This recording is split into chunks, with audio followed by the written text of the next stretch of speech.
দিনে দিনে উত্তপ্ত হচ্ছে যুক্তরাষ্ট্র ভেনেজুয়েলা পরিস্থিতি। ভেনেজুয়েলার সন্দেহভাজন মাদকবাহী নৌকায় মার্কিন হামলার পরই দেশটির প্রেসিডেন্ট নিকোলাস মাদুরো বারবার দাবি করেন যে ট্রাম্প প্রশাসন মূলত তাকে অপসারণের চেষ্টা চালাচ্ছে। মাদুরোর এমন অভিযোগের মধ্যে মার্কিন গণমাধ্যম পলিটিকোকে দেয়া সাক্ষাৎকারে প্রেসিডেন্ট ডোনাল্ড ট্রাম্প হুঁশিয়ারি দিয়ে বলেন, খুব শিগগিরই নিকোলাস মাদুরোর শাসন ব্যবস্থার অবসান হতে যাচ্ছে। ট্রাম্প জানান, মাদক পাচার রোধে ভেনেজুয়েলার বিরুদ্ধে নৌ হামলার মতো কার্যক্রম মেক্সিকো ও কলম্বিয়াতেও প্রয়োগ করা হতে পারে।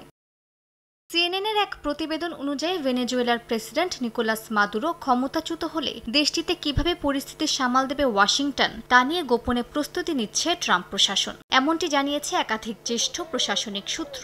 এই পরিকল্পনাগুলো হোয়াইট হাউসের ভেতরে সীমিত পরিসরে তৈরি করা হচ্ছে। সূত্রগুলো বলছে, যদি আলোচনার মাধ্যমে অথবা সামরিক চাপের মুখে মাদুরো ক্ষমতা ছাড়তে বাধ্য হন, তাহলে ক্ষমতার শূন্যতা তৈরি হলে যুক্তরাষ্ট্র কী ভূমিকা নেবে তা নিয়ে একাধিক বিকল্প পরিকল্পনা তৈরি করা হয়েছে। ডেন্টিস্টের পরামর্শ নাও নতুন কোলগেট অ্যাক্টিভ সল্ট।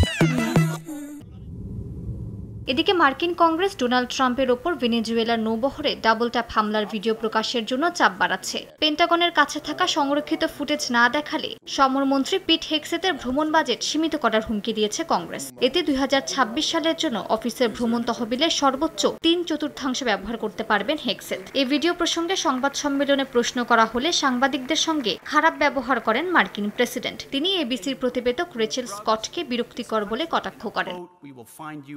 মালিহা সুহরওয়ার্দী, সময় সংবাদ।